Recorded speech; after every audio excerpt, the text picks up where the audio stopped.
Tips in April, so I have another kick at the cat. If you go online, you should be able to find pictures of it. Okay. That's true, but it's more fun taking them yourself. Listen, Well, that's everybody, true. welcome to Firedance on Saturday, October 14th. Tananarive is not here today because she is traveling back from New York, where she was at New York Comic Con.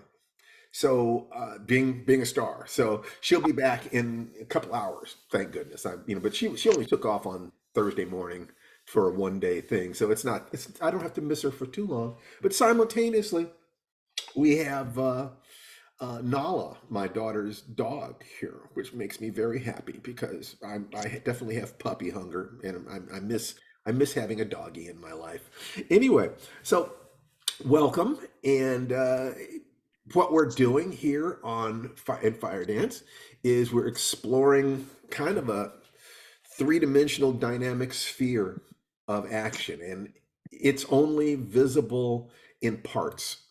You can't look at it directly, but you can look at aspects of it by examining different philosophical points of view on the world and performing the experiments to test whether or not they work.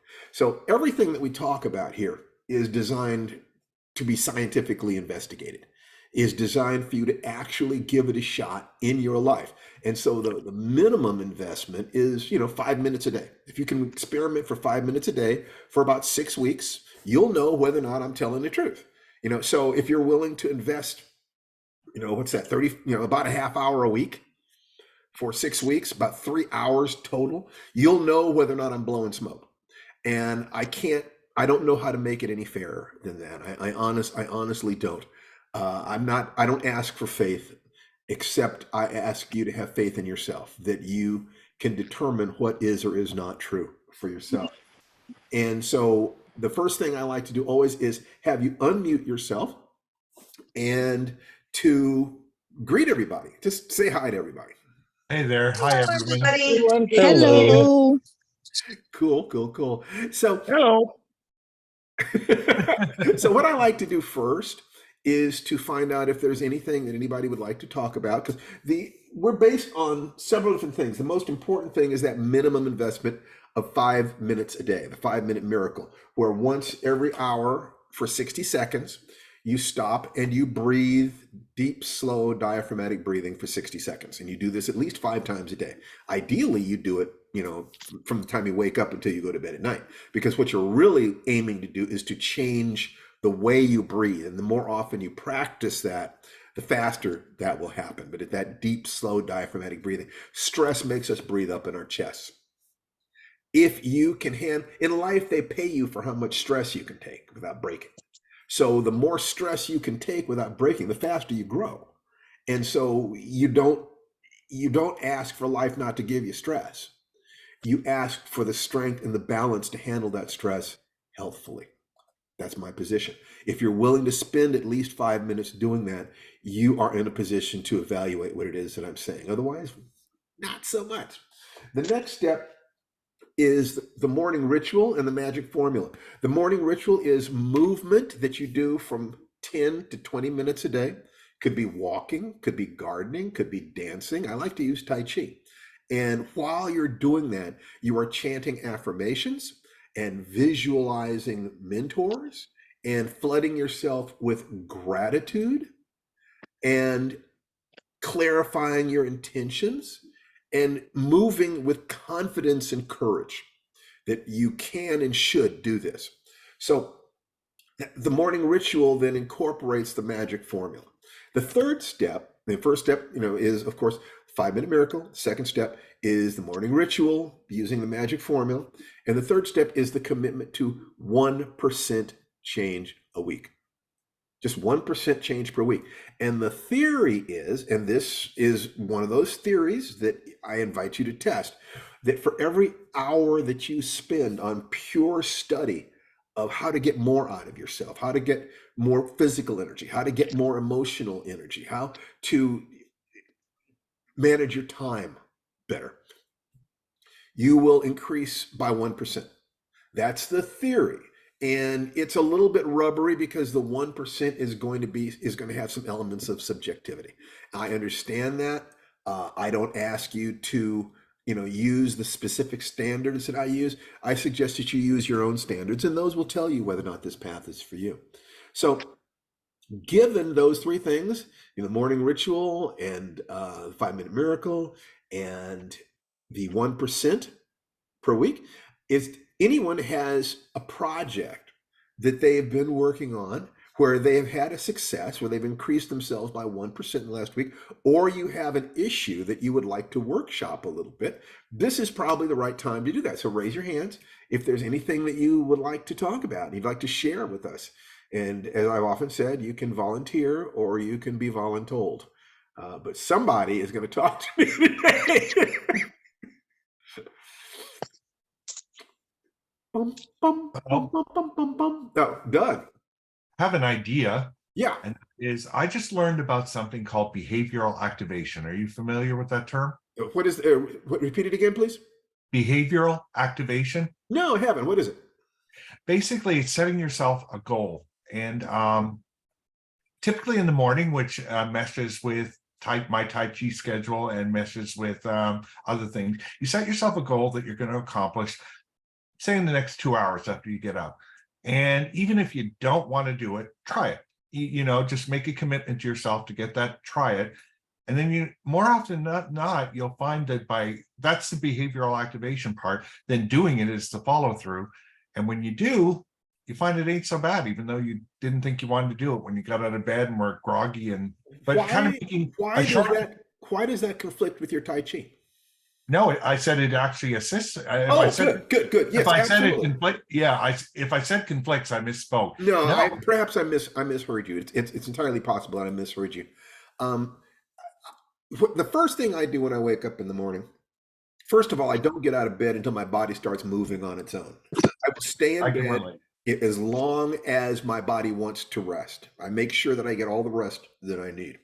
When my body starts to move on its own, pretty much, then I will start thinking questions about, well, what is it that I need to do today? So taking today as an example, I need to do Firedance. Just remember that I need to do a show today. What am I going to do it about? I'm not sure, but let me kind of connect within myself. And I connect with my child self. I kind of visualize the little kid inside me. I visualize the old man I'm going to be on my deathbed, and understand that as an adult, I'm just on a journey between those two poles. So I just kind of say, well, is there anything that needs to be done there? And it felt pretty decent there. I pushed myself a little bit hard yesterday. I tried doing some planking on the same day that I do my yoga. I could get away with that. It's probably not the best idea. I constantly have to fight myself for wanting to push too hard. I have to focus on recovering. Then I get up and I do my Tai Chi. I do some joint mobility.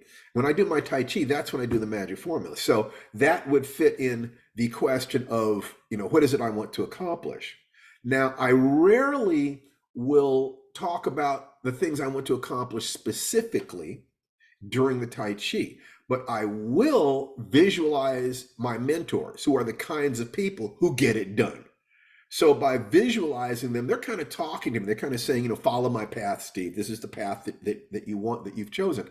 So if I found that I was not doing the things I needed to do all day, then I would be more specific about that. But I don't generally get to the specifics of the day until after I've finished the Tai Chi and I open my journal. When I open my journal, that's when I take a look at, what are the things I have to accomplish today, and I look at, the emotions I need to raise up and the timing on the things I need to do. That's when I do that. But as long as you have a way that's working for you, fantastic, because all these things are flexible. You have to find the way it works for you. Well, I don't want to talk too much, but one final thought. Another thing that I do is I actually think when I'm laying in bed before I go to sleep, if there's something that I really want to do, maybe it's Tai Chi, maybe it's calling an insurance company because I got an argument with it, whatever it is, I plant that in my head before I go to bed. And more often than not, when I wake up in the morning, bang, it's there without even looking for it. Well, no, see, now you're talking about something that's actually very important, Doug. You're using the hypnagogic state, which is a trance-like state. as you are in waking and you're sliding towards sleep, or in the morning when you're sleeping and you're sliding towards being awake, both of those are hyper imprintable states. If you like, I will use those states if I have a problem in my writing and I have no idea what I'm going to do. Before I go to bed at night, I will say, I'll ask my unconscious mind, I'd like an answer to this problem when I wake up. And then my dreaming mind works on it. And I always get an answer. It's, it's very powerful. So I highly recommend you're doing good stuff there. And, yeah, absolutely. I would suggest that you keep a journal and you write down the things you're doing so you can start tracking what's working better than other things. And then everything I'm saying when you come here, you look and see, does this match your experience? Is this reasonable? If it is, then adapt it, perhaps. And if it's not, you throw it away, take what is useful and discard the rest. But those two things that you just said are excellent. Now, the one thing I will ask you, are you practicing the breathing? Yes. And in fact, for reasons I won't get into, I have a great deal of trouble falling asleep at night. And I modified the breathing just a little bit. What I do is I inhale, making sure that it takes 4 seconds. I inhale for 4 seconds, then I hold it for 4 seconds, Yes. then I exhale for 4 seconds. And I do that. I've done that over and over again, and it's been amazing to help me fall asleep. Absolutely. Add a fourth side to the triangle, make it a box, and you're perfect. You're exactly the kind of person I love to talk to, because you are actually engaged. And so now it's not a matter of trying to get you to do something. It's a matter of refining what you're already doing, and looking into it, so forth. So that's what you said. Thank you so much for the share, Doug. That's perfect, man. Thank you. Seriously. Thank you. Yeah, I love it. So who else would like to, I believe that Ross spoke up. I did. I got some improvement there, a little bit better than 1%. I actually did some learning this last week and applied it, updated my Facebook profile with a pin post and a new cover pic, offering a little more clarity on exactly what it is I'm proposing to do with my +1 good formula. Okay. And let me ask you, what was the inspiration for this? I had started in a time investment only program, 5-day quote challenge, end quote, involving a different kind of lead acquisition. Mm-hmm. And I was curious. I said, okay, well, let me add this to my backpack reaching the floor of useless information and see if maybe I can get a nugget or two out of it. And I did. Good. Journal, keep track of what's working and what is not working. Things that work, double down. Things that don't, discard them. But constantly be experimenting. If every day you're kind of testing, okay? Every week you're testing, every month you're testing. If you are aware of where it is you're trying to get to, and always work backwards from being healthy and happy, okay?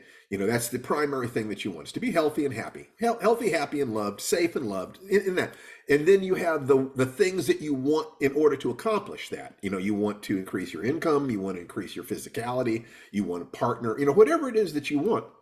Those are means to that end. Then you test the techniques. That's the what, and the why is fairly obvious with all three of those things. The how then becomes these various techniques that you're playing with. And you never know what's going to work, and what works changes from day to day and week to week. It really is like a safe, and the combination is constantly changing on you. So you really have to be constantly testing and seeing. And anything that happens to you in your life changes the combination a little bit, for the better, for the better, for the worse.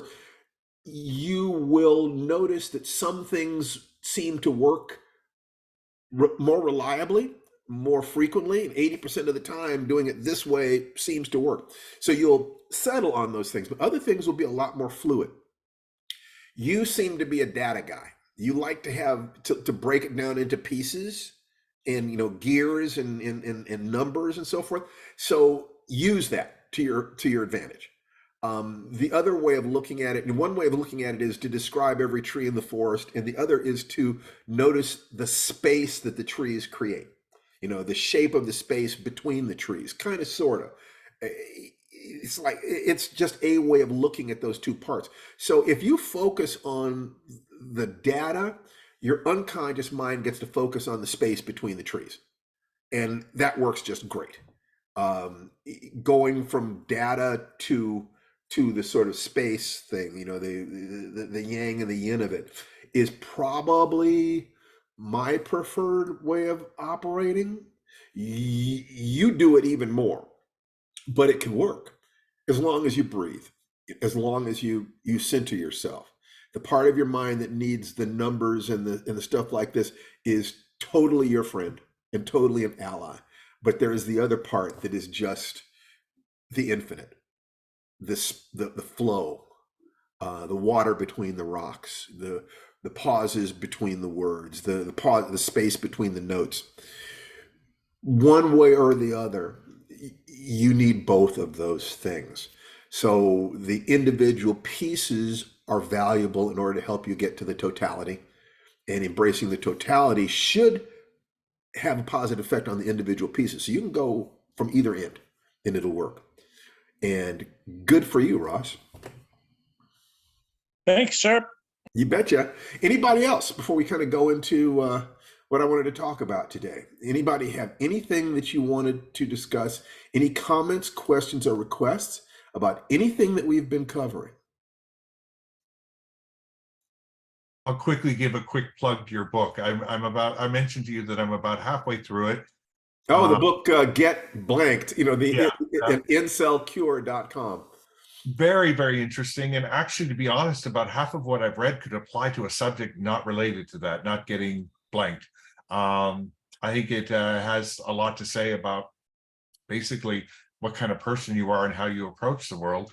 Also, I found that I had mentioned to you before that I had some ideas on that subject, and I have a feeling that maybe I was an online pickup artist, that maybe my ideas aren't so hot after all, but I just wanted to let you know. Look, it's like this. Pickup artists, okay, so he's talking about the book Get F asterisk CK. It's my book for incels. And the whole point is that if you love yourself, you will be attracted to some of the people who are attracted to you. Simple as that. If you're not attracted to people attracted to you, you need to go deeper in terms of self-love. If you're interested in people who are not at your level, who are above your level in terms of your personal integration, then you need to up your game. You need to either lower your standards or up your game.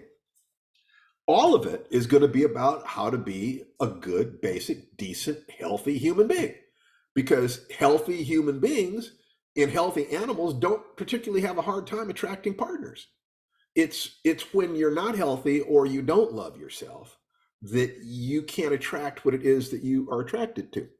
So once you make that connection, then you can literally if you literally will write out a list of what you're attracted to by understanding what that woman wants in her life, assuming that you've made good choices.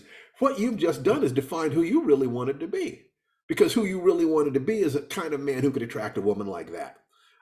And so a lot of the book is about trying to get a realistic point of view throughout the animal kingdom and throughout human history of what the mating game is. And the other is utilizing tools like we have here to turn yourself into the kind of man or woman who is the natural partner of whatever it is your heart yearns for. And so it's sneakiness, using your hungers to motivate you to action. But yeah, there's nothing special about it. What's special is that I think there's been a tremendous amount of lying and politicizing about what basic human mating patterns are. And I think that you want to step outside those political definitions and ask, well, what does nature say? Because nature tells us how we got here. But I think that understanding how we got here also points the way towards how can we have a much better, fairer, more equitable world? What's the next stage in our growth as human beings? all the things that we're saying that we want in terms of gender equality and so forth are all right there for us. But the first thing we have to do is forgive ourselves for how we got to where we are. That creates the space to move forward, and or to forgive yourself for what you haven't accomplished or haven't done in your life, so that you can have the self-love and discipline necessary to become a better version of you. So in one sense, it's very, very, very simple. In another sense, in my opinion, there are just a lot of people who are very confused about this stuff. Anyway, thanks, Doug. Well, Jaime. Hey, good morning, everybody. I had one of those weeks where on a daily basis, every day, life threw something at me that felt like the rug was being pulled out from under me. And because of the discipline of using the tools we use here with Firedance and life writing and all of that, I walked through every one of those events this week with a kind of grace and dignity where I did not make a bad situation worse. Tell me And- exactly what you used to do this. But before you do that, tell me how you used to react. Now tell me what you Okay, think well, made the then difference. Well, that leads to the major insight I had this morning, just before our session today, while I was doing my morning ritual. It dawned on me that I can get kind of hyper-focused on whatever project or task I'm doing in the moment. And then when something comes along and interrupts it as a distraction, Mhm. I would have full-on mental and emotional meltdown breakdowns, train wrecks. Oh, And it would be a feeling of frustration at the distraction or the interruption. And this has been problematic my whole life. But as a consequence of breathing, the 5-minute miracle, of the morning ritual, and all of that business of connecting breath and body and mind and movement, when those things happened this week, I mean, here's the sort of things that went on. My 34-year-old son bailed himself out of jail a week ago and then reoffended on Thursday and got rearrested. A friend of mine died on Monday and the funeral was on Thursday. I realized I had made a mistake that was going to affect some 50 people that I'm involved with, and I had to publicly own that mistake. And then on the simple, silly level, my husband called me up at 3 o'clock yesterday afternoon to invite me to ride an hour toward another city to go on a 5-mile bike ride with him. And instead of disappointing him by saying no, I was able to explain to him why I could not do that. And we ended up having a lovely conversation. He had a lovely bike ride and I finished my to-do list. But when I woke up this morning, I realized that that pattern of frustration at distraction or interruption was learned, and that it's actually possible to be distracted and have that separation or distance from it where I notice it as just another moment that life is putting at me, and that I can choose to be curious and in wonder and in awe that, oh, look what's happening now, yes. rather than feeling put out that my focus has been distracted. Okay, so let me just for a second here. Yeah. Look what's happening now. Okay. As opposed to feeling resentment about something in the past that created a problem, or fear for the future. Right. If you stay in the moment and you morning and night, one of the things I tell Jason,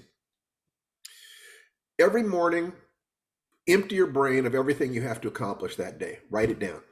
During the day, take action. At night, you look at your journal, you take a look at what you said you were going to accomplish, and you note whether or not you did it. If you didn't do it, why didn't you do it? If it's something that needs to be done, move it to the next day. Tomorrow's another chance. But the power of life is in this moment. It's not, if you're afraid, it's about the future. You're afraid something is going to happen. If you're guilty, it's about the past. Or angry, it's usually about the past. that's a combination because anger is fear. So you're afraid that something that happened in the past to you or someone you care about, you have a sense of, okay, this is an event and it's going to be the same way it was last time, which is something negative, as opposed to this is an event, it's going to be the same thing that happened last time, only it's really positive. I mean, it's like there's a difference between a bully heading in your direction, which triggers a series of memories, and your lover giving you that come hither look and opening the bedroom door.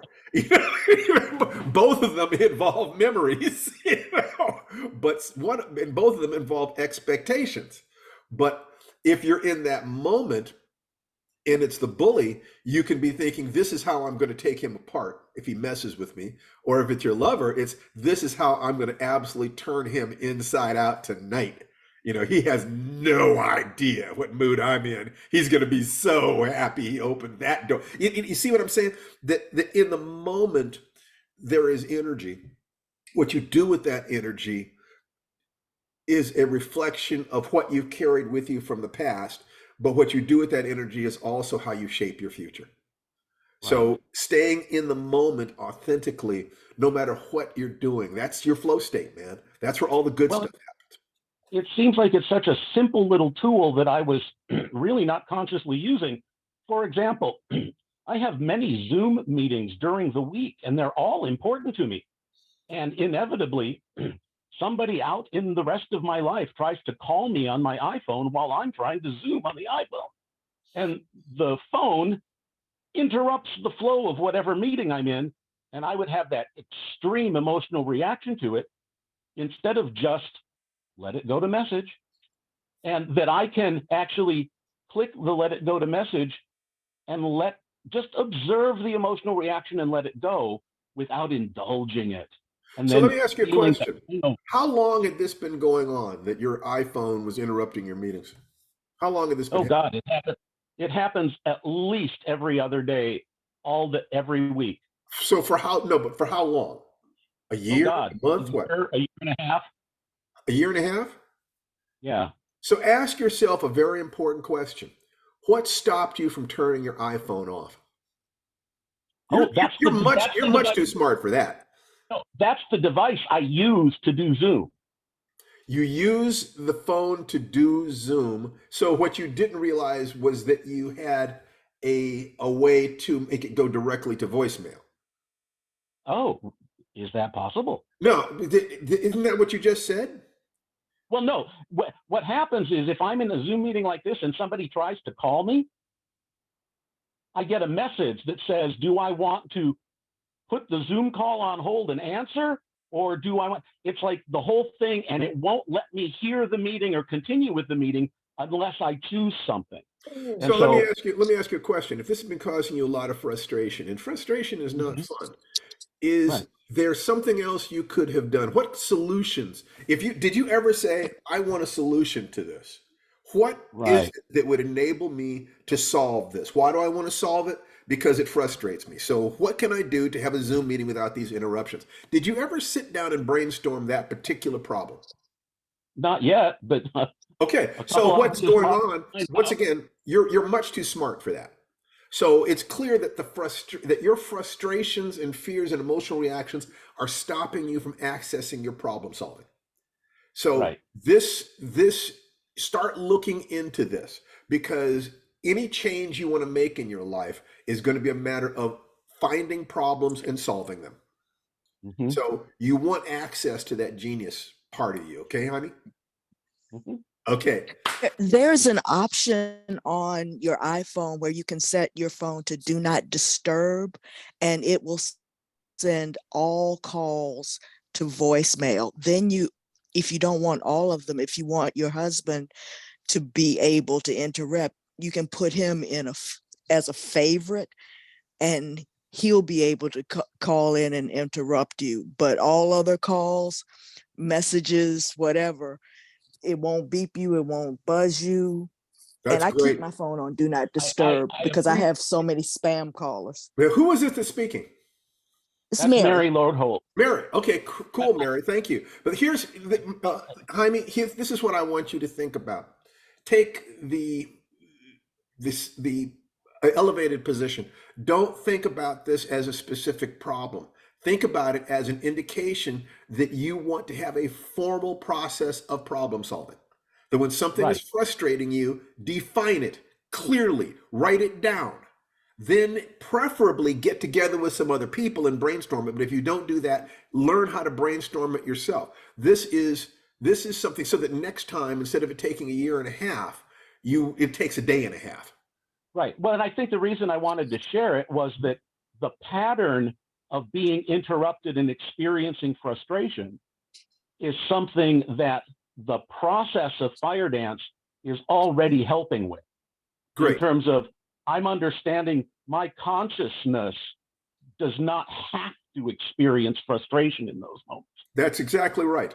What I want you to do is to look at the process, to start looking at these tools and saying, the next time I am frustrated, I'm going to go through this process, these steps, and creating your own process. I mean, one week we could have, I could create a 6-step, 5-step framework for you to run any problem through or whatever. But I also really like it when you guys come up with your own stuff and then come back here and in the mastermind, in the chat, you say, I have a problem. My problem is blank. What can I do? Does anybody know an answer to this? To actually use that. But congratulations, Jaime, and I'm delighted that this is being of use to you. Fantastic. That's what it's for. If there's anybody else with a thing, let's wait until after I've given kind of the talk for today. We're in this 90-day love fest, the love feast, where it was the original intention of it was to improve the quality of our relationships by putting your partner first for 90 days, doing everything you can to make them happy, to hold the relationship as sacred, to live for them, to put their needs above your own for 90 days. The idea being, first of all, this is a third level, relationship. That's what you're creating, where, first level relationship is I'm out for what I can get. Second level relationship, first level relationship is mercenary. I'm out for what I can get. Second level relationship is transactional. I'll do you if you do me. The third level relationship is evolutionary. It is I give for the sake of giving. I'm not looking for anything in return from when I do this. Now, needless to say, if you do that with a person who is first or second level, you can have some problems. First level person, they might very want to eat you alive, but you might be able to get somebody to raise by one level by doing this. You might take a mercenary person and get them to being a transactional person, but that's still not good enough for me personally. So I would use this as I'm going to do this for 90 days. And if this person does not reciprocate, then I know that this relationship is not working. Ideally, what's happening is that they will reciprocate, that they will see the potential, and that they will give back, that they will feel safe and loved enough to expand their sense of self. Chinana and I did this for 90 days, and it worked great, and we decided to recommit. But I also thought that I wanted to share it with you. And that opened another door, another question. What if you're not in a relationship? Or what if you're in a relationship with someone and you're kind of trapped there and you really, really, really don't want to do this with them? First of all, that's an incredibly toxic relationship. And I beg you to start looking for a way out. I mean, seriously. And there are very few life situations you can't find your way out of given a year of planning.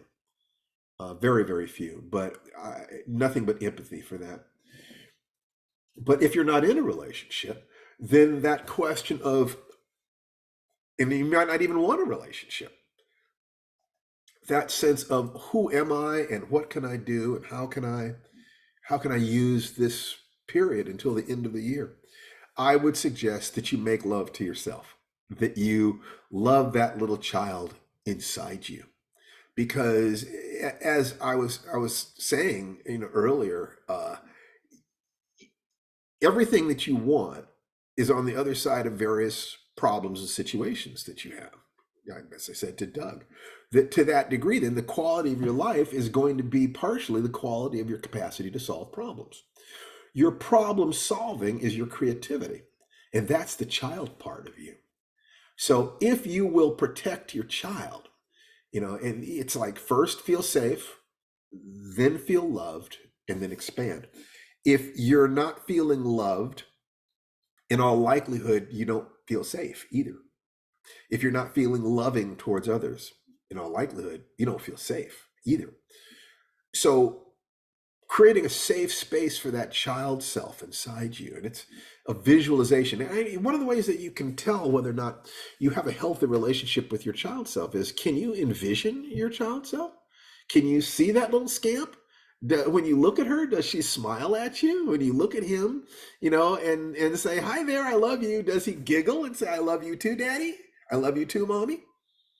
If you can visualize that child self, and that child looks happy, and you say, I love you, and the kid says, I love you too, you probably have a healthy relationship with that kid. So, all you have to do then is to continue down that path. You're doing fine. But if you have a hard time visualizing that child, or a hard time saying, I love you, or the child that you envision can't say it in return, then there's a good chance that somebody poisoned you against yourself. There was some lack of support in your home. There was some lack of support in your culture. Something happened there. And it would be very, very useful for you to focus on that, I think. So the way to focus on that, let's take the tools that we already have. But first of all, before I go any further than that, if you're understanding what it is that I'm saying, if this makes sense to you, raise your hands or clap or whatever. It's like, who feels like this makes sense? Yeah, okay, great, fantastic. Because all I want to do is to do what's useful to you. It's the only reason I'm here every week, is to hear stories like Doug told, hear stories like Jaime told, hear stories like Ross told. That's why I'm here, because I love hearing those stories. So taking a look at the basic tools. So what are the basic tools? The 5-minute miracle says that 5 times a day, you stop and you do 60 seconds of deep, slow diaphragmatic breathing. Now, if you do that, what would happen if during that 60 seconds of deep, slow diaphragmatic breathing, you found a picture of yourself as a child smiling? If you can find a picture of yourself as a child smiling, that's great, happy. And you visualize that picture, visualize that image for those 60 seconds. You remember a happy time with that child for just 60 seconds. That would be one way you could do it. Another way is you could step into the child self and breathe like a baby, and then have that baby look at where you are in life further down the timeline and feel love and gratitude. Think about all you have gone through to keep your heart alive. Think about all you do every day, how hard you've worked, how long it's been. The younger you, and you're still working to preserve that child self, that is sacred. That's wonderful. You're a warrior for your own heart. And the child you were would love the adult you are for never losing touch with that. So for your 60-second breathing breaks, you could be an adult looking at the child. You could step into the child, look at yourself as an adult. It works both ways. You can move back and forth between them. My adult and child selves have a very healthy relationship. I can go back and forth. And if I mess up, there are times when I mess up and that kid is not happy with me. And that kid will tell me, Daddy, don't do that. Daddy, don't you love me enough to do better with this? I mean, it's... it would be pathological if I cared about that. You're deliberately creating multiple personalities, but then reintegrating. The multiple personality thing can come out of emotional trauma, but it can also be a way of examining different aspects of your personality, the Ericksonian model of the parts party. There's an entire writing system called Dramatica that basically says that stories, are a conversation inside a story mind. Each character in the story is a different aspect of the story mind or the writer's mind. transactional analysis breaks us into parent, child, adult selves. Shifting positions like that can be a way of applying logic to emotion by creating archetypes that represent these different things. So that's one of the things that you can do, is that 5 times a day, visualize the child visualizing you, start working on that relationship. 60 seconds is actually a long time. You can really get some work done if you do that 5 times a day. That's your minimum buy-in. Before we go on, any comments, questions, or requests about that before we move to the next major piece? Okay, raise your hands if you've got something. Otherwise, I'm going to move on to the next major piece. The other thing that we do in Firedance is the morning ritual. And the morning ritual is composed of 5 different aspects. You've got the map or model that you are following. You're taking action, right? Taking action. You are experiencing gratitude. You're clarifying your intentions, and you're amplifying your courage or your conviction that you can and should take these actions. So the beautiful thing about model here, just going with an M, because let's talk about if you wanted to include this in the morning ritual. The model could either be the younger version of yourself, or it could be an adult that you know who has an unusually healthy connection to their child. It could work either way. Now, there's an interesting thing about connecting to the child self, and that is that one of my teachers, I was talking about having an intention to live to a very ripe old age, and I was envisioning myself as a very healthy elder. And he said, no, don't do that. What you want to do is you want to envision yourself as the child that you were. That the child is the one that has all that energy and aliveness. So if you visualize your child self and you let your child teach you, then you will find that there are a lot of things you forgot about how wise you were as a child, how alive you were as a child. You know, the allowing and encouraging that child part of you to teach you can be a fantastic role model. So that's a possibility. Either someone who has a really, really healthy child, you know, Mr. Rogers, I don't care, Robin Williams, I don't care, you know, or your younger self. During your morning ritual, you're actually visualizing that person being ahead of you on the path of life, encouraging you along. If you're visualizing your child self, then that little scamp should be behind you on the path, but he's playing Pied Piper on the path ahead of you, saying, come on, Dad, come on, Mom. Did you forget to dance? Did you forget to smile? Remember you used to like watching cartoons? You know, just whatever it is, get back in touch.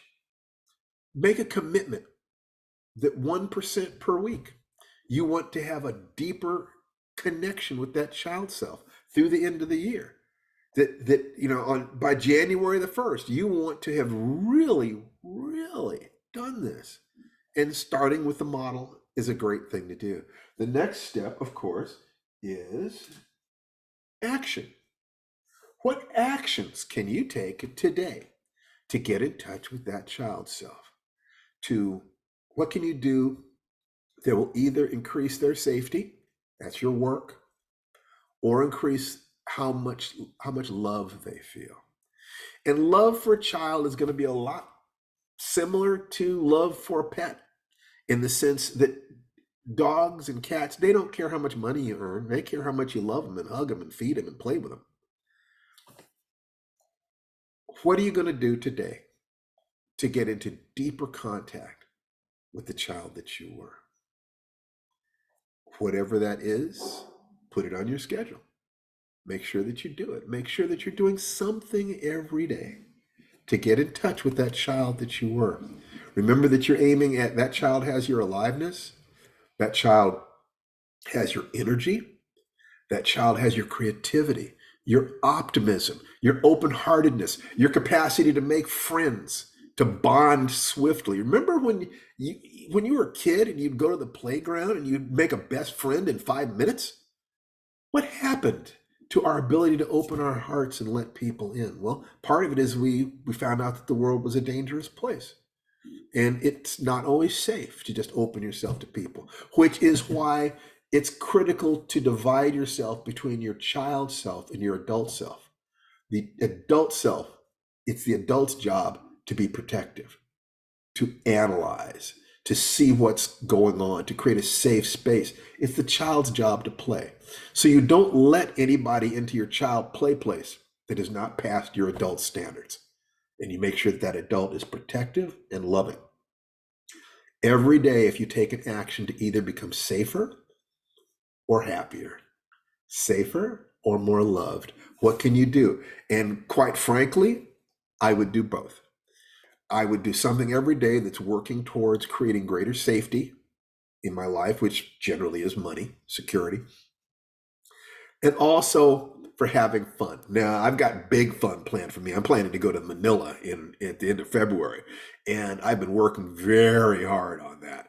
And Jason asked me yesterday, he said, Dad, how ready for Manila do you feel? I'm ready. I could go tomorrow, but the question is going to be, can I hold that energy for 4 months?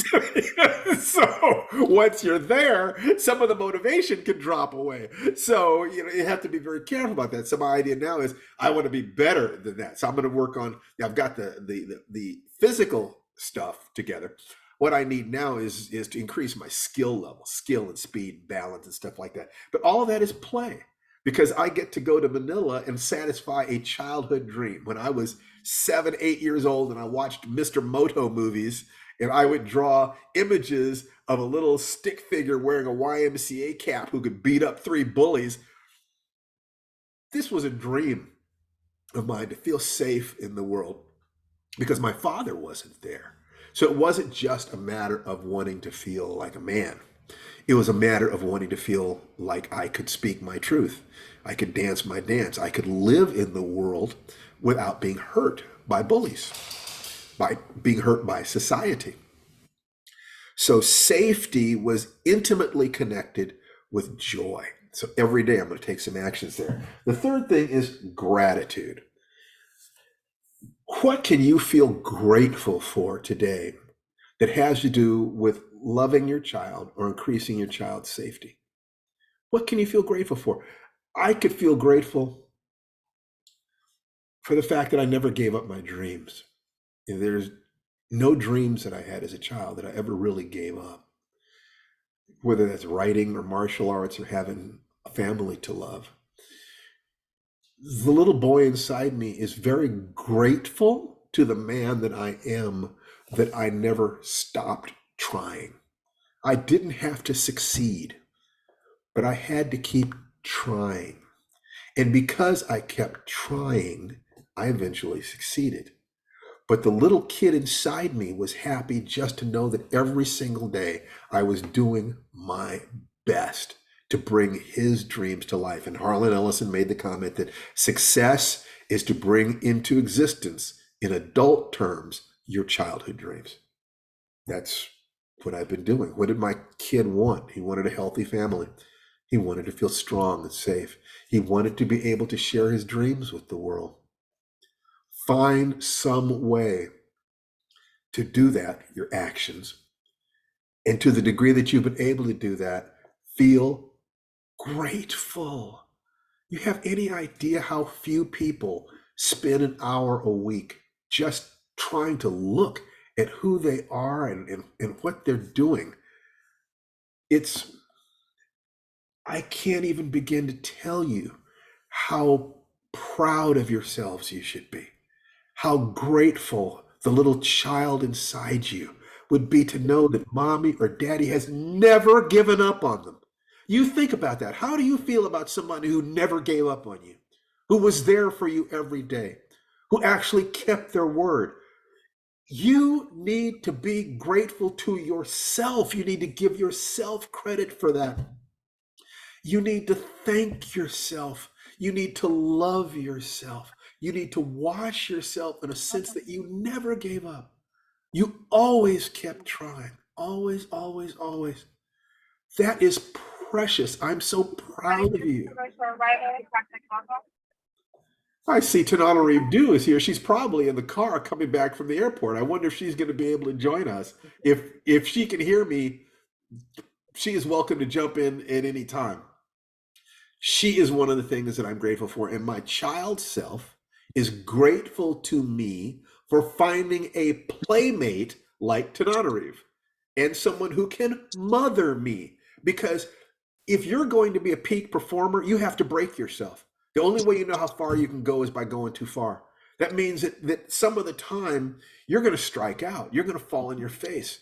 And if I give everything I have and fall on my face, Tanana Reeve is there to hold me, to love me, to let me know that she... Oh, so Tanana Reeve just said, my plane just landed,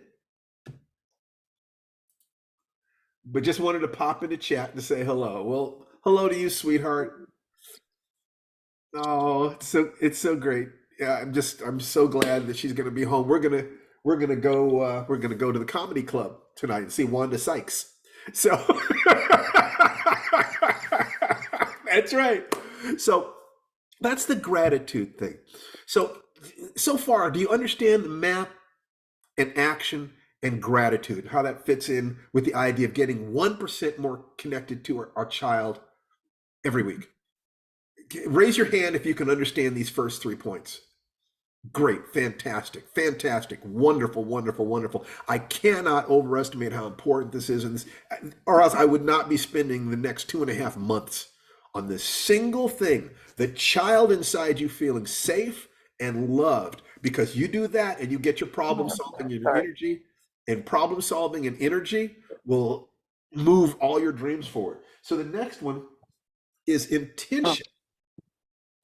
Now, intention is your goal, is the clarity of what it is you want to accomplish. So if you write down, I want to increase my connection to my own child self by 1% a week. Now, you could say 1% a day. All it would take to make it 1% a day is spending an hour a day on this. But if you'll spend an hour a week on this, you can get 1% a week. That's fine. Okay. And if you will you can cheat on that. It doesn't even take an hour a week if you will do the breathing. If 5 times a day minimum, hopefully, preferably every hour on the hour, but at least 5 times a day, you breathe diaphragmatically and slowly and visualize the child that you were, visualize holding that little muffin, loving them, but also, discipline. She's a scamp.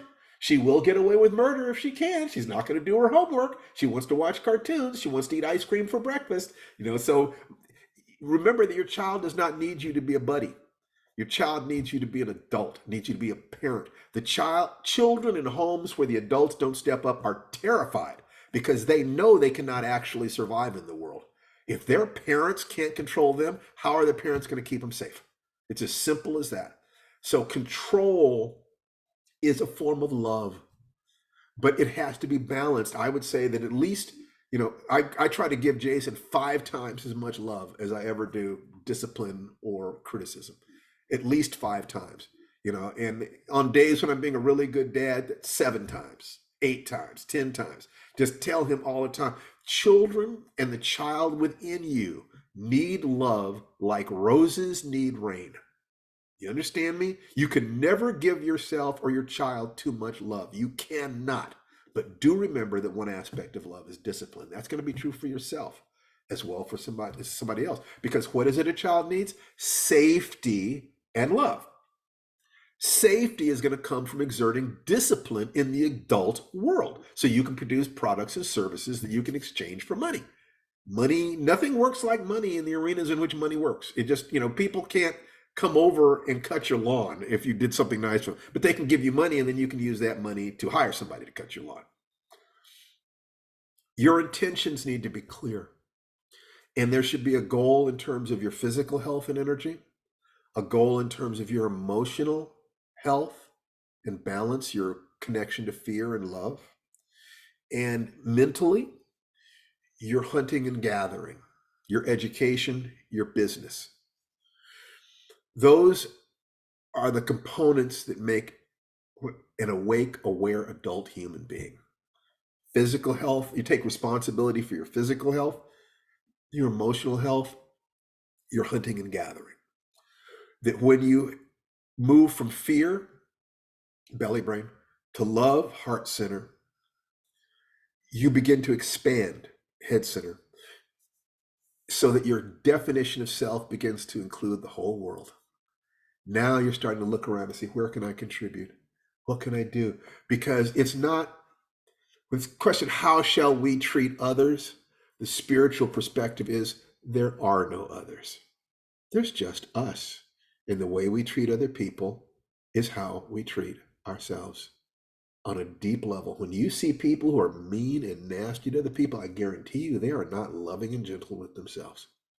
If you're loving and gentle with yourself, but have the discipline to create safety first, then open your heart, you automatically begin to expand to what to do stuff like this on Saturdays. I'm safe. I love myself. I've got my love in my life. What I want now is to share it with as many people as possible. And once per episode, I will mention that the Firedance Tai Chi program at www.firedancetaichi.com is our gold standard program. And I love to enroll people in it. It is, we've worked on it. I'm only a couple of weeks away from finishing the entire 108 steps of the Tai Chi program. I've only got 2 more weeks to do that. It's 108 steps plus learning how to integrate these things. So it is a modern version of Ki and Chi and Prana and Pneuma and Orinde and all these other terms that have to do with our life force and how to manifest them and use them in life. But what my partners hate me saying, and I mean this, that's not true. My partners understand who I am. So that would be a lie. That would not pass the 3 gates. My partners understand me very, very well. Just show up here on Saturday. I am delighted to give you everything I possibly can. You don't have to buy a damn thing, period. And when we taught that last writing workshop, we came up with a way so that we could make all the money that we needed, but also open the doors to anybody who didn't have money. It's like that's, Tananarive and I were high-fiving each other on that one every day. It's like, this is great. We're making all the money we need, but if people don't have money, they can sign up. We had people come to that workshop for $5. We didn't care. You had to pay something, but $1 would have been enough. You just have to have some skin in the game. Okay. We trusted that people who could afford full price would pay full price. And we had people offering scholarships. They'd pay double, triple. And that allowed us to let people in to still make the money that we needed. And that's the way I like to live. I want to give everything I can to every one of you because the world has been kind to me. The world gave a little kid named Stevie Barnes who grew up in South Central LA, who looked out at the world and wondered, was there anything out there for me? Was there anyone who would love me? Was there a tribe? I had no tribe to protect me. That's why I spent all those years in the martial arts. I had to become my own tribe of warriors so that I could be just a soft, gushy nut, and I can be this guy and I can cry and I can laugh and I can be silly and I'm not worried about it anymore because everybody in here, every woman who's on here knows that there are men who will use intimidation, but they'll be polite about it. But they're sort of like, well, I could kick your ass, but I'm going to be polite. So do what I say. And most guys have run across that crap too. Women manipulate differently. They're not better. They're just different. You have to have an intention to thrive, to be safe and loving, and to grow and to thrive. There were 3 things that I wanted. I wanted to be safe physically. I wanted to be a martial arts master. I wanted to be a professional novelist, and I wanted a family to love. Viewed from another point of view, I wanted to be respected by the men I respected and desired by the women I desired. That I figured that if I did that right, I would become the man that I needed to be. You will come up with your own standards, but be sure that when you come up with those standards, if you got it, if the universe gave you that, you'd actually be happy. So make sure that you're covering your physical health, your emotions, and money. Let's just be honest. You want to be healthy, happy, and successful enough that money becomes a tool rather than a barrier. Because then, it's like this Christmas coming up, for the last 5 years, Tananarive and I have given away thousands of dollars every Christmas. To just all someone has to do is send us an email or a personal message on Facebook saying that they're having a problem, and we send them money. And other people have enrolled themselves in this so that we're not even supplying most of the money. You know, because people say, here's a donation, here's a donation, here's a donation. Every year we do this, and we could not do this if we did not have plenty in our lives. And so when we think about becoming wealthy, we think about bringing our entire community with us. We don't want to do it alone. Tananarive is constantly looking for people she can support, constantly looking. And she can't learn anything without trying to figure out who can she teach. She can't get any kind of advantage in our career before she starts saying, who can I bring along with us? And I'll say, honey, can we at least get stable with this before you bring somebody in? No. That's how her mom taught her. That's how her dad taught her. That is her family culture. You be of benefit to the community. She's teaching me more about this. I had some of it, but she's further down that road. And this is one of the reasons why being a parent is so important, why I would die and burn in hell before I would walk away from my children. Because what she got from her parents in terms of safety in the home and love in the home prepared her to be a better integrated human being than I was. It's just as simple as that. She's amazing. She's wonderful. And she reminds me of who it is that I really am, because she's a lioness. That means I have to be a lion. It's as simple as that. It's as simple as that.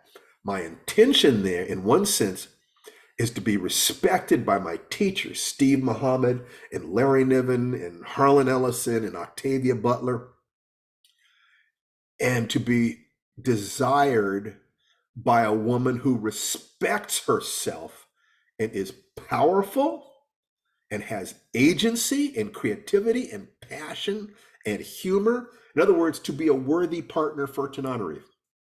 That is actually a goal. It's like if I do the 90-day love feast, and every day I'm saying I want her to be happy.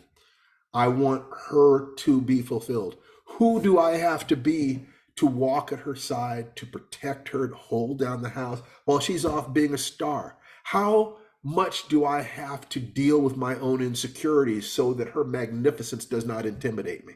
So instead of thinking, poor little me, how come the world doesn't relate to me that way? How come I don't get that kind of attention? And instead of that, I think, what a woman. It's like, she's a queen, but I get to sleep with the queen. It's as simple as that. It's as simple as that. I am her knight. I am her prince. I am her king. I am her partner. It is my intention to be able to have Larry Niven be proud of my writing, Steve Muhammad proud of me as a martial artist, and my wife, Tananarive Due, proud of me as a man. If I could have all three of those things, now I can sit in front of you and honestly, simply, I don't know what you might ask me. You can ask me anything, and I can respond to it from this framework, because I'm living in this framework. If I can't do that, I don't deserve to be here. So intentions are clear. Who have I covered that? Anybody have any questions about intention? So Tom Bartlett. For some reason, I always forget to get the pointer on the mute button before I raise my hand, because they're not in the same place. I have made the same mistake twice, once really egregiously and once not so egregiously. And that's that the woman I allied with was not a healthy person. Got it. And the first time it was someone who was in my profession and was one of my teachers, in fact, but about the same age. And wanted to be loved, but once she had that love and felt she could count on me, I was no longer very important. Interesting. Yeah. Interesting. So as long as she was trying to get the bond, she was being very sexy and open with you? That's one way to describe it. Okay, and I I understand think that's of a her as little a cut and hungry, dry. right now I'm thinking of her as a hungry ghost in the Chinese tradition. Interesting. She could not get enough approval. Right. So And to an so extent, my wife was also starved of approval and affection and attention and support in her family for very different reasons. But the manifestation was kind of similar. And it's odd that I would be drawn to two women in that way. Maybe it was just that was who was approving of me. okay, so let me And ask I you a didn't know question. the Is it difference. just those two? Yeah.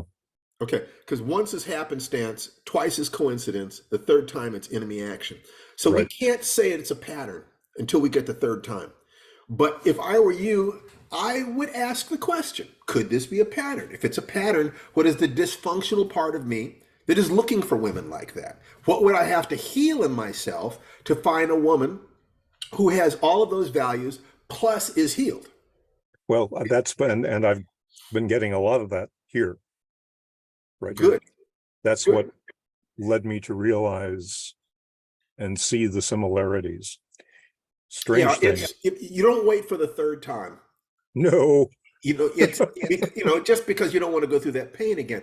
If in fact, I would, if you do it once, there's nothing wrong with saying, I wonder if there's something in me that was specifically looking for that. How would I have to be healthier so that that tainted meat doesn't taste good to me anymore? Because what I can promise you is that there are plenty of good, healthy, sexy women out there who are looking for good, healthy, sexy men. It's as simple as that. Ladies, am I lying? Raise your hands if you know that there are good, healthy, sexy women out there looking for good, healthy, sexy guys. Raise your hand.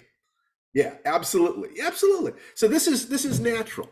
So we all have wounds, and you can actually have a transactional relationship. Most relationships are transactional. You do for me, I do for you.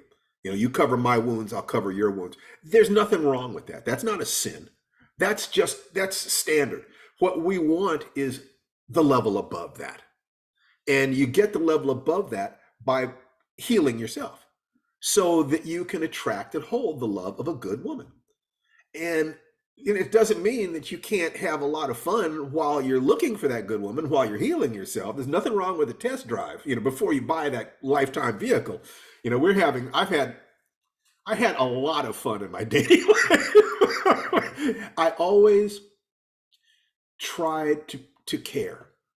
I always tried to be sure that I cared enough about the woman that if she called me at 2:00 in the morning and needed me to talk to her, I would be willing to do it because I genuinely cared about her.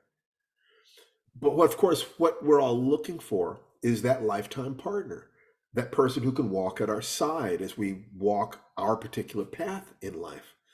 And we want that path to be as healthy and as happy as it can be. There are always going to be problems. There are always going to be illnesses and fights and disappointments and tears. So you want someone who will have as many good times with you as possible, as much positive with you as possible. Understanding, of course, that the joke is that we're all imperfect. You're imperfect, they're imperfect. So it's imperfect people who are striving to move away from fear and toward love. Those who make it get to go beyond love into sharing. But at the very least, you want someone who is your equal. And if you love yourself, then someone with matching wounds will still be attractive to you. You'll say, those are your scars? Wow, I've been through some similar territory. My scars and your scars kind of match. And it's okay. That was the case with my wife, I think. Yeah. Yeah.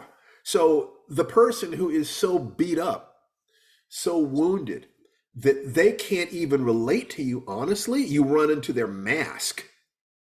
and their mask is very attractive and sexy and, like sparkly and like this. But once you get beyond the mask, you start running into the insecurity. So what you want is someone who your mask, your social mask, their social mask are not terribly different from who they really are. And as you begin to strip away the mask to get to the person that you are, you're not throwing them curveballs. You're just letting them in deeper.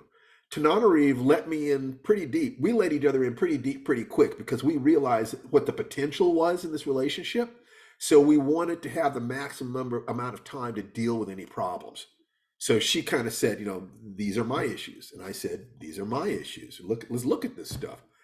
Okay, fine. That's cool. Again, let's go a little deeper. Let's go a little deeper. So that after we got married, there were no major issues. It was just the way the issues we had already shared with each other were working their way out in life. You heal yourself, Tom. Have fun. But remember that the little boy inside you needs not only a playmate, but a mommy. He's hurt. Little Stevie inside me. I still, from time to time, dream that I'm walking home and I see my mom's car in the driveway. And I go into the house and she's not there. And that little boy says, "Where's Mom? Where's Mom?" We need someone to hold us sometime and say it's going to be okay. As long as you remember that sometimes she needs you to hold her and tell her it's okay. So we have children. My child and her child can play. My child and her adult can have a relationship. And her child and my adult's attitude about her is, I will do anything in the world to keep her safe. She is my queen. She is my princess.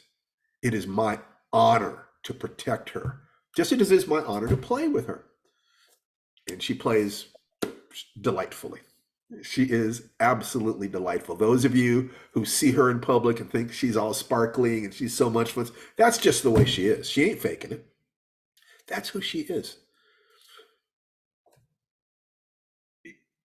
Healthy people, we attract people on our level and below. We are attracted to people at our level and above. Be sure you love yourself enough that some of those people attracted to you. As science fiction writer Steve Perry said, he lost his wife recently. He said, "We're all just walking each other home." That's really beautiful. This is real. Life is real. You don't get to go back to yesterday. You look at the mirror and you wonder where that mature human being came from because you still feel like a child inside. That's real. I'm very proud of you, Tom, because you've shared with us a lot of the pains that you're really dealing with, but you haven't quit. And that's all there is to keep your eyes on the goal, keep gathering resources, and keep moving forward one step at a time. So, we went in a bunch of places. Did I address what it was that you originally said? Because I forget. Well, I wasn't really asking you to address it. I was pointing out, I was validating what you were saying. Fantastic. Well, thank you very much, Tom. We can get fooled. And so we've gone over model or map, actions, gratitude, intention. And the last step is courage. It takes courage to love. It takes courage to pick yourself back up every day and keep going. It takes conviction, another C, that the actions you're taking can and should be taken for their own benefit. It isn't just that they're good. It isn't just, the end justifies the means. The means themselves have to be in alignment with your values. The means themselves have to be valid. They should pass the 3 gates. In other words, is it true? Is it kind? Is it useful? So every day that I'm writing, I think about the book coming out and the reviews and the money and stuff like this. But the day's writing itself has to be its own reward. I do nice things for Tananarive partially because I want a relationship where both of us are doing good stuff for each other, but partially just because that's who I am. I love seeing her smile. Now, of course, that's connected with a sense of if she's smiling, then she's, happy wife, happy life. Of course, that factors in, but it needs to come from the place where I'm just trying to do all I can to make this wonderful woman, make sure this wonderful woman knows every day that I adore her, because she deserves that. And she puts herself way out there in life, and she needs to have a home that is safe and nurturing. I'm that home. The courage and commitment to believe that I'm going to take this step, and it's taking me a step closer to the mountain, but it is also for its own sake a good and valid thing to do. Every breath for its own sake, not just to preserve your life.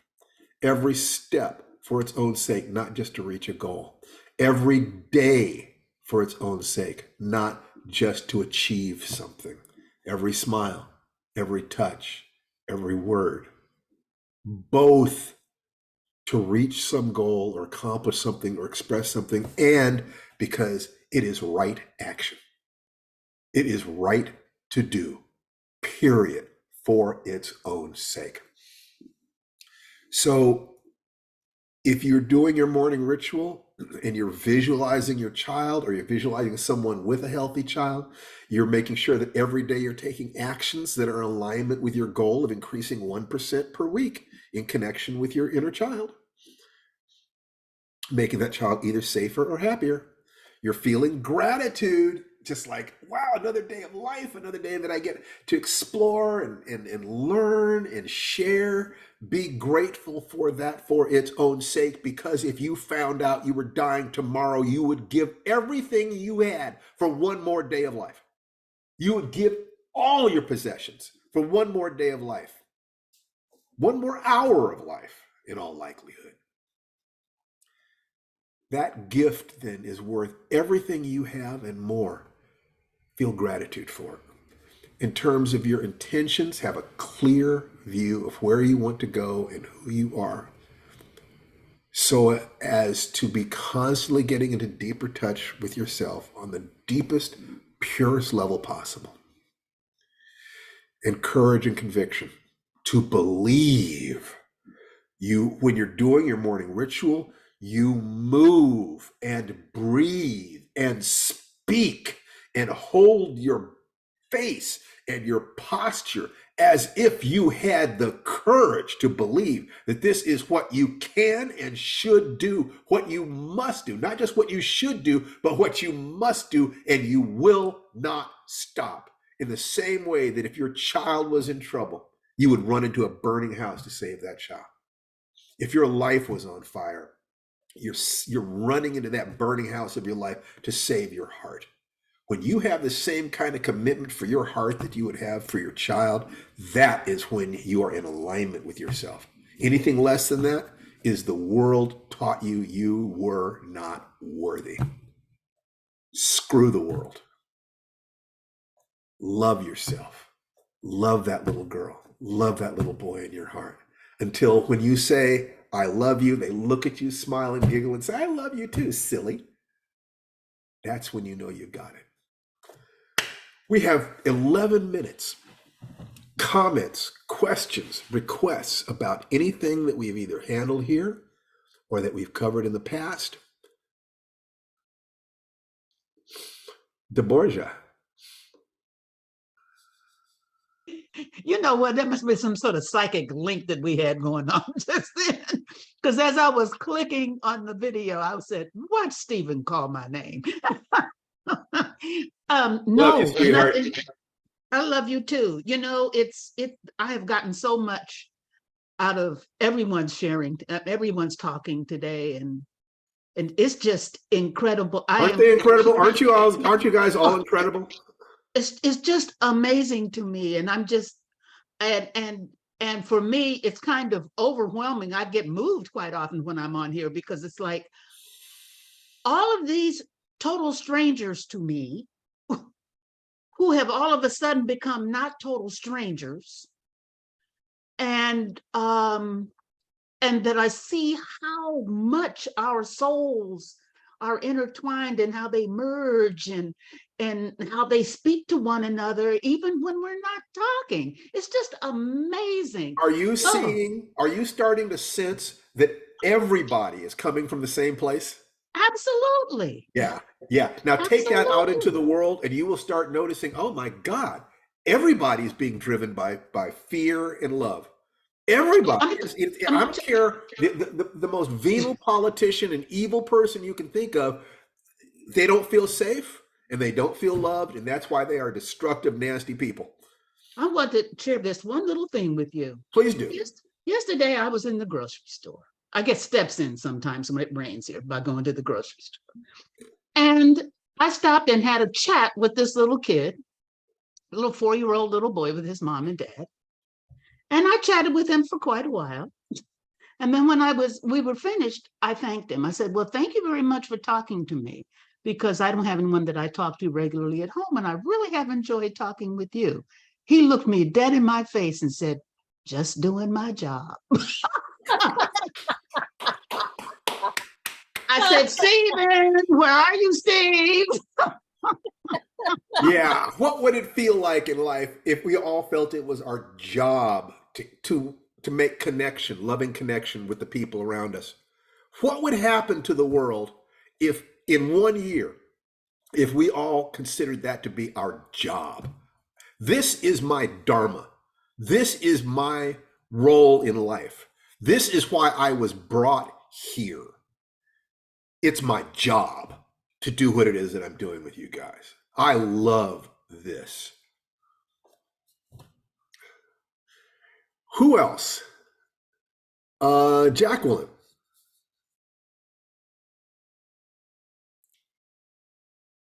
Jacqueline, you want to talk to us? If you don't want to, it's okay. All right. Linda Dickens. All right, first I have to get myself unmuted. Yeah, you're unmuted. I hear you. All righty. This is actually a break from me today. I am in the process of getting a vest finished. The stuff for the quilt show has to be in today. So when I'm done here, my daughter and I will be, Dennis, don't cut up in the middle of this. They can't think that directions at once. We're both in the same room, which makes it a little awkward sometimes. But yeah, I'm going to have it done. So I'll have 2 things in the quilt show, the quilt I showed last week, and then the vest. Good. Is there anything we can help you with? Coming and listening helps. I have parts of that, that are, that I have problems with, but I also know part of that is I was mostly told growing up that, why can't you be like? And it was like, why can't I be like somebody that was diametrically opposed to me? Mm. So it's hard for me to think that I can do things, because the things that were valued, that I was told were valued, weren't the things I could do. And there comes a point where, at least for me, I simply stopped trying. Well, let me ask you a question. If that had not happened to you, what would be different about your life today? I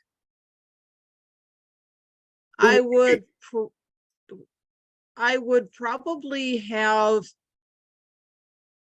stuck to the egg that I was. Actually, a couple of things could have happened. One of them was if they'd had let me know that I actually was intelligent, I may have actually gone out and done scientific research, because I like science. I also like animals, which is how come I was looking into doing ag as a career. Part of what happened to that was Dennis, but also another part of it was the fact that I was beginning to understand that while I might like doing cattle ranching, as far as the guys were concerned, was the women's job was to fix the food and be there in case they needed you, rather than actually doing the work, which is what I would have wanted to do. Okay, so I'm seeing science and animals and different kinds of work. Is that Pretty much Pretty touch much, yeah. the three things. Okay, so you are what age were you when you were told that you could not?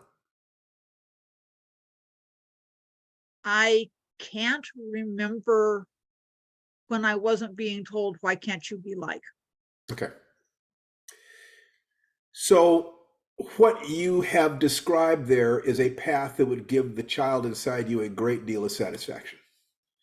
To engage with science, to engage with animals, to do some particular type of work that you were discouraged from doing, or the analog for that work at this stage in your life. That every day I would learn something new about some new scientific fact about biology, about animals. I would find some place where I could learn or contribute that gave me a chance to touch animals in a way that made my heart happy. That I would like very much for you to feed that little girl inside you, the one that was told that she could not.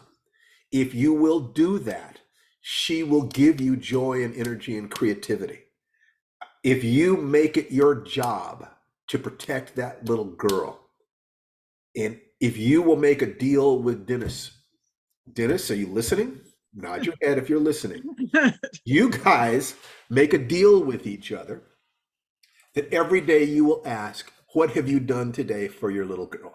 What have you done today for your little boy? You, Dennis, you are her little girl's daddy. Linda, you are his little boy's mommy. Okay.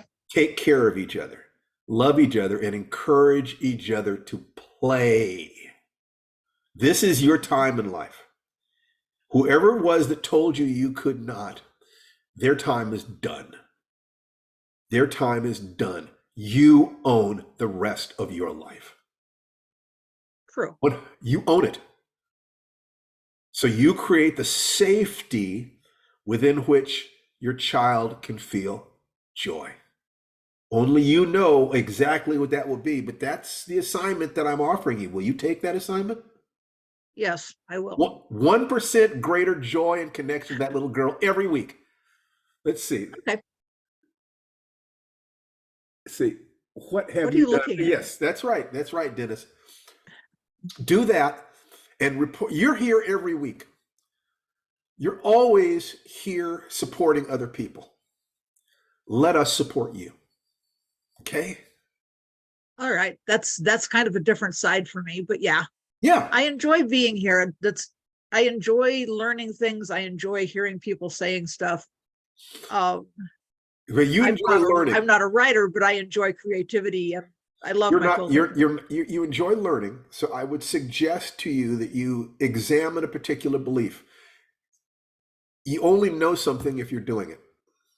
Otherwise, it's just information. It's not knowledge. Huh. Knowledge Okay. is doing the thing, because the ability to motivate yourself to do it is as important as the technique. If I have perfect martial arts technique, but I'm afraid to throw a punch, I have not learned the art. The art isn't just moving my body. The art is also managing my fear. You understand? Okay. Yes. Writing is not just having the technical understanding. It's being able to overcome writer's block by dealing with the fear. That if you include the ability to do the thing in the definition of the thing, then the part of you that takes pride in knowing is then motivated to feel, oh, to know this thing, let me get the supporting information as well. What's important is that you start by loving yourself, though. Because if you don't love yourself, you might say, well, I don't know anything, so I'm no good. And I've never learned anything, because there are all these things that you thought you knew that I didn't really know. And really, then that means I'm a slug. And I just, let me just pour some salt on myself. I'm not that bad. Well, by envisioning the little girl that you were, you're very unlikely to go there. You need to be the mommy that she wished that she'd had. Someone who would encourage her to do everything and think she was the most beautiful and precious child in all the world.